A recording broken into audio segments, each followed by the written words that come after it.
My name's Ralph Keeton. I am a medium and an exorcist, and I own the Extraordinarium Museum, which in its own right is a haunted building. It's an 1876 funeral parlour. Spirit is an energy form.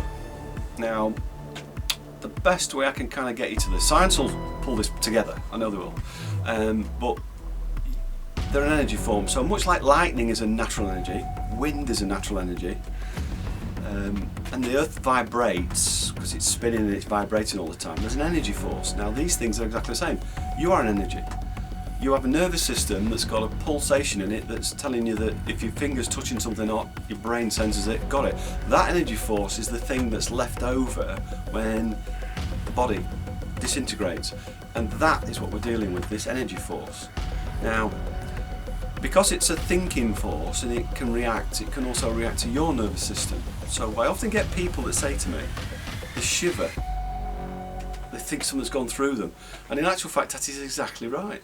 A spirit will go through you because it's looking at your nervous system, not you as such. So the thing about saying what is a ghost or what is a spirit, it's that energy force.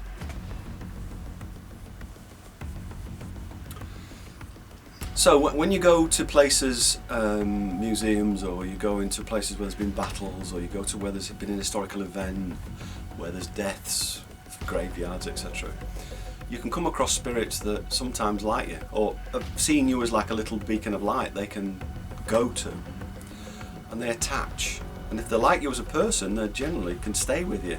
You can walk away from a graveyard that, like, I don't know, you can be down in the bottom end of England and then go up to Scotland and they'll be with you still.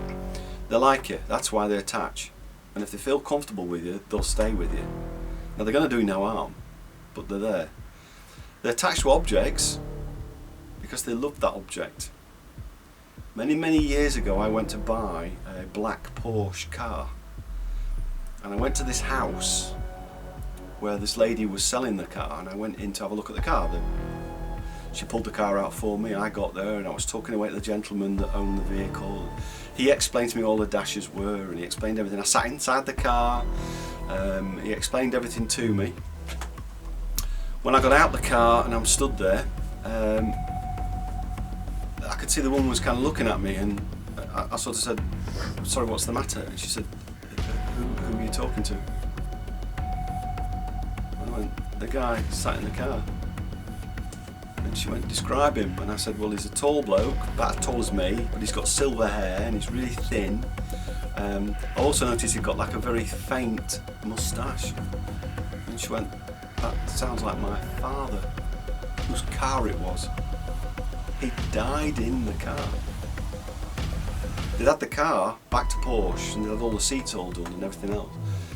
And I realised then that that was his favourite car, he'd attached to it, and she was in tears when I started to tell her that he was explaining to me what the car was.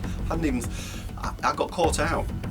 And that's how, what I'm trying to say to you is when you think about what we like, what we personalise as ourselves, sometimes it can be a car, sometimes it can be a silly, it could be a teddy bear, it could be anything you want. But once you love something, you can attach yourself to it, and that's why you get attachments to an object.